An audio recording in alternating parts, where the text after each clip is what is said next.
lagi-lagi bagi susu, lagi-lagi belusukan, ya ke tempat-tempat kumuh, Gibran. ya ke tempat kantong-kantong suara. Padahal kamu itu ya adalah orang yang menempati posisi atas tertinggi. Ya, kami pilih orang-orang pilih Anda di situ untuk membuat kebijakan. Ya, untuk membuat aturan, ya, apa yang nanti akan dilaksanakan. Dan itu tujuannya nanti untuk yang namanya hadir yang namanya stabilitas umum. Ya, hadirnya timbulnya kesejahteraan. Ya, dari situ timbulnya kedamaian. Dari situ timbulnya kebahagiaan. Ya, dari sebuah kebijakan-kebijakan yang sekiranya itu menaikkan harkat dan martabat rakyat. Ya, bukan Anda bagi-bagi susu yang justru itu merendahkan. Ya, apalagi kamu bagi-baginya ke anak kecil yang mana memori mereka itu ya tajam, ya mengingat kamu itu. Jadinya kamu mengajarkan mereka mental-mental gratisan. Ya. Jadi jujur aja, ini sudah dilakukan dari ribuan tahun yang lalu oleh yang namanya Julius Caesar. Ya. Ini sudah dilakukan ribuan tahun yang lalu. Ya. Yang mana itu dia itu bagi-bagi sembako, bagi-bagi harta rampasan perang. Hanya untuk apa? Untuk mencari yang namanya popularitas. Ya. Kan dan kami tahu ya, orang-orang yang berpikir itu tahu, oh, kamu bagi-baginya di situ. Itu kantong suara, Pak. Ya, kantong suara. Kamu biarkan dia miskin. Ya, kamu biarkan dia ini, lalu kamu bagi-bagi. Sudahlah, hentikan. Ya, bekerjalah dengan baik hati nuranimu, ya, gunakan untuk membuat kebijakan yang baik sehingga masyarakat melaksanakan yang namanya stabilitas umum. Sudahlah. Jangan kerjai rakyat, ya. Jangan kerjai. Tolong. Mau kemana, Pok? Pakai kerudung. Siapa yang meninggoy? Mau layar.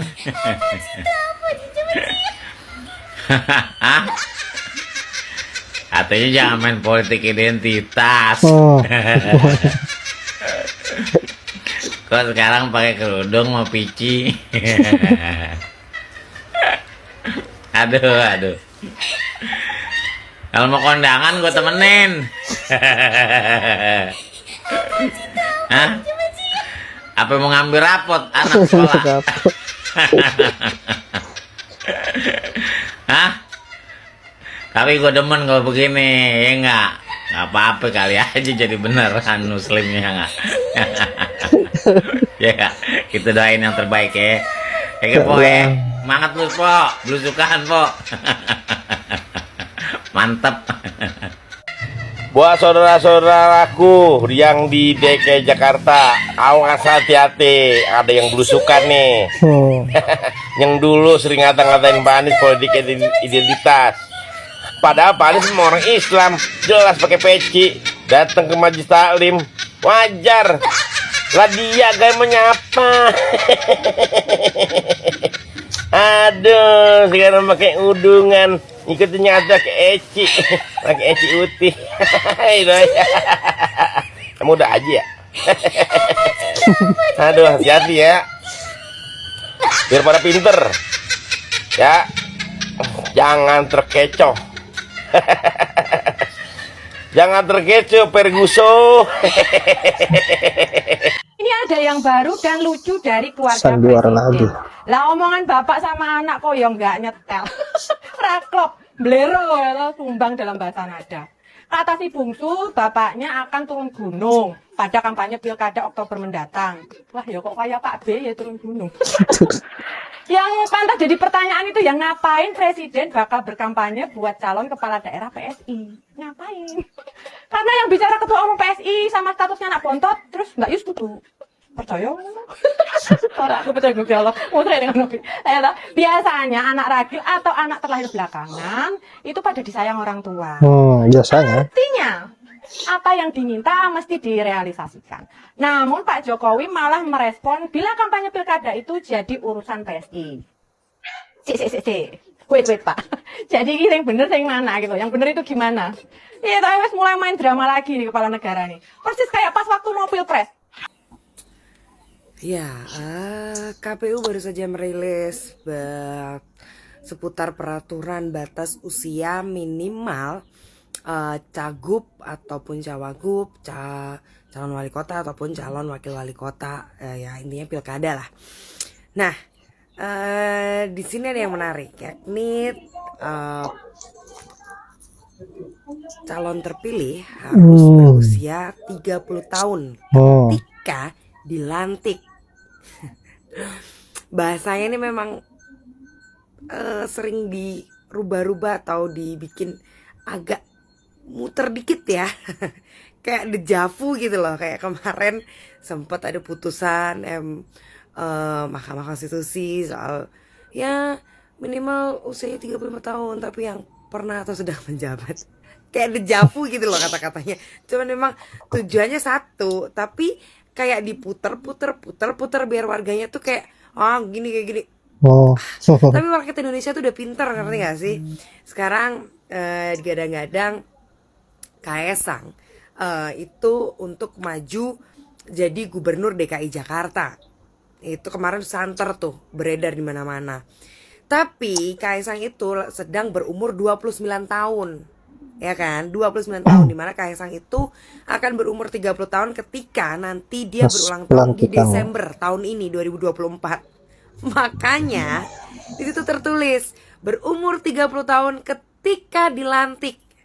Karena kalau pas pemilihan atau pendaftaran nih, Kaesang itu masih berumur 29 tahun. Tapi nanti ketika dilantik, itu dia sudah berumur 30 tahun. Lucu emang kadang-kadang. Oke, saya gak menertawakan itu ya. Oke. Aduh. Jadi ya selamat ya Mas Kaesang bisa nyalon nih. Mau di DKI boleh, di mana aja boleh. Mau bebas. Silakan. Bahkan kemarin sempat rilis survei terbaru itu untuk pemilihan gubernur Jawa Tengah. Kaesang nomor 1. Aduh. Jadi silahkan Mas Kaesang, monggo, pasti bisa kok. Mau milih mana? Tinggal tunjuk. Mau DKI Jakarta ataupun Jawa Tengah atau pilih yang lain juga boleh. Mas Kaesang kan besok dilantik umur 30 tuh. Saya nggak membatasi. Nanti kalau dibatasin, kalau saya nyinyir dibilang ya biarin lah orang yang namanya anak muda. Silahkan. Saya nggak ngomong nggak boleh kok. Silahkan. Saya juga nggak ngomong itu keputusan dibuat untuk melenggangkan Mas Kaesang biar bisa maju ke DKI 1 atau Jawa Tengah 1. Enggak. Biarin dia anak muda nggak apa-apa. Silahkan yang muda-muda. Tapi syaratnya satu, kalau mau bersaing atau iri ya, kalian juga harus anaknya presiden. Waduh, berat banget tuh persyaratannya. Nah, saya kira satu keluarga memang sudah tidak mempunyai rasa malu lagi, atau jangan-jangan urat malunya sudah putus. Semakin dicaci maki oleh netizen, semakin dicaci maki oleh sebagian rakyat Indonesia, semakin melunjak dan semakin menjadi-jadi. Kurang bukti apa lagi buat kaum 58% dengan apa yang menjadi kelakuan-kelakuan keluarga Pak Jokowi ini. Sudah sangat keterlaluan menurut saya. Negara betul-betul dianggap sebagai kerajaannya, kerajaan keluarganya. Apakah kalian tidak sadar bahwa kalian ini seolah dianggap sebagai budak, hanya dimanfaatkan untuk kepentingan-kepentingan Pak Jokowi dan keluarganya? Sampai kapan kalian bodoh seperti ini, kaum 58%? Sadarlah, negara kita sedang diambang kehancuran. Kekesuruhan terjadi di mana-mana, perpecahan terjadi di mana-mana. Kebijakan yang dilakukan oleh Pak Jokowi semakin kesini semakin ngawur. Jadi kurang bukti apa lagi untuk bisa menyadarkan kalian sebagai pendukung Pak Jokowi atau pengagumnya. Padahal dampak dari setiap kebijakan yang diambil oleh Pak Jokowi ini kalian merasakan juga. Jangan sampai menunggu kehancuran negara kita dan susah untuk diperbaiki lagi baru kalian sadar. Ini sudah sangat kelewatan, dan kita berharap negara kita ke depannya baik-baik saja, dan rakyat harus sadar bahwa saat ini kita betul-betul seolah dijajah oleh bangsa sendiri. Baiklah sahabat-sahabat, saya kira hanya itu. Terima kasih sudah menyempatkan diri untuk menonton, dan saya akhiri dengan ucapan wallahul muwaffiq ila aqwamit thoriq. Assalamualaikum warahmatullahi wabarakatuh.